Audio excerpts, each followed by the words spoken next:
Hey everyone, and welcome back to the channel. Today, we're diving deep into a topic that affects so many of us: hair care. We all want that healthy, shiny, gorgeous hair, right? But sometimes it feels like a mystery how to actually achieve it. Is it the products? The routine? Your diet? Well, the truth is, it's a combination of things. We've gathered insights from experts, including medical professionals specializing in hair health, to bring you a comprehensive guide. We'll cover everything from the inside out: how your lifestyle impacts your locks, the right way to wash and treat your hair, and how to protect it from damage. So, grab a notebook, and let's unlock the secrets to your best hair ever. First things first, let's talk about the foundation of healthy hair: your overall health and nutrition. You might be surprised to learn just how much what you eat affects your hair. Think of it this way: your body prioritizes nutrients for vital functions first. Hair, skin, and nails? They get the leftovers. So, if your diet isn't rich enough in essential vitamins like A, B, C, and E, and antioxidants, your hair simply won't get the building blocks it needs to thrive. A diet packed with fruits, vegetables, and lean proteins is crucial. Aim for variety. On the flip side, a diet high in processed foods, sugar, and unhealthy fats can actually cause inflammation, even down to your hair follicles. An inflamed follicle can't deliver oxygen and nutrients effectively, leading to weaker, thinner hair over time. Remember, no amount of fancy conditioner can fully compensate for poor nutrition. Healthy hair truly starts from within.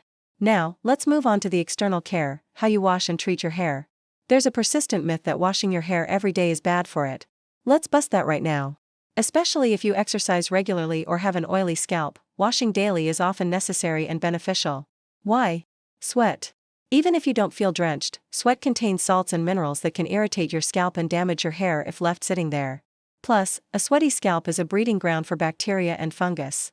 Gross, right? So, listen to your hair and scalp: wash as often as needed to keep it clean. Leaving sweat and buildup is far more damaging than frequent washing.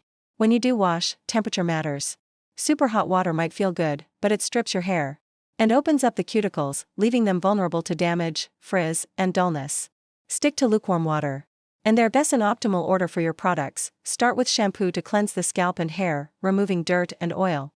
If you're using a treatment mask for hydration, nutrition, or repair, apply it after shampooing, when the hair is clean and ready to absorb the nutrients. Leave it on for the recommended time. Finally, apply conditioner. Conditioner works to smooth and seal the hair cuticle, locking in moisture and the benefits of your mask, reducing frizz, and making hair easier to detangle. Don't skip this step. Heard of a hair schedule or chronogramma capillaire? It sounds fancy, but it's basically a routine that ensures your hair gets a balance of everything it needs: hydration, nutrition, and reconstruction. Hydration focuses on replenishing water content, crucial for elasticity and preventing dryness. Nutrition involves replenishing lipids or oils, which add shine, softness, and definition. Reconstruction uses proteins like keratin to repair damage and strengthen the hair shaft, especially important for chemically treated or heat-styled hair. You don't necessarily need to do all three every week, but understanding what your hair needs and incorporating these treatments regularly can make a huge difference. Okay, let's talk about something many of us deal with: stress and exercise. Intense physical activity, like training for a marathon, while great for your body, can cause oxidative stress. This stress produces free radicals that can damage hair follicles, sometimes leading to increased shedding, a condition called telogen effluvium. Emotional stress has a similar effect. Your body goes into alert mode and diverts resources away from non-essential things, like hair growth. If you're an athlete or going through a stressful period, ensuring your nutrition is on point is even more critical. Some experts also suggest adaptogens like ashwagandha or supplements like magnesium might help mitigate stress-related hair fall, but always consult a doctor before starting new supplements. And for all you fitness enthusiasts, how you wear your hair matters. That super tight, high ponytail you rock during workouts? It might be causing traction alopecia, hair loss due to constant pulling. Over time, this tension weakens the follicle. The good news is it's usually reversible if you stop the tight styles. Vary your hairstyles, opt for looser buns or braids, and give your scalp a break. Also, protect your lengths from sweat during exercise by using a high bun or braid and applying a protective oil to the ends. Speaking of oils, are they good or bad? They can be fantastic. Using specific hair oils before washing, as a pre-poo treatment, or on the ends can add moisture and protection. However, be cautious about using just any oil, especially common kitchen oils like olive or coconut oil, before direct sun exposure, as they might intensify heat. For heat styling, always use a dedicated heat protectant spray or serum.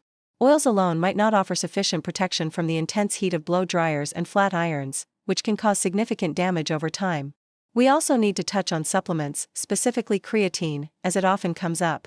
There's no direct scientific evidence proving creatine causes hair loss. However, people taking creatine are often engaged in intense weightlifting, which can naturally boost testosterone levels. In individuals genetically predisposed to androgenetic alopecia, pattern baldness, this hormonal shift could potentially accelerate hair thinning. It's an indirect association, not the creatine itself. Also, be wary of impure supplements. Always choose reputable brands with quality certifications. Finally, a few quick but crucial general tips. Be gentle when brushing or combing, especially when wet, as hair is most fragile then. Start detangling from the ends and work your way up. Clean your hairbrushes regularly, they accumulate oil, product residue, and dead skin cells. Consider switching to a silk or satin pillowcase, they cause less friction than cotton, reducing breakage and frizz while you sleep. And don't forget regular trims to get rid of split ends and keep your hair looking healthy. Wow, that was a lot of information, but hopefully, you're feeling empowered to take better care of your hair. Remember, consistency is key. It's about building healthy habits, nourishing your body from the inside out, and treating your hair with kindness. What are your go-to hair care tips? Share them in the comments below. If you found this video helpful, please give it a thumbs up, subscribe for more content, and hit that notification bell so you don't miss our next video. Thanks for watching, and we'll see you next time.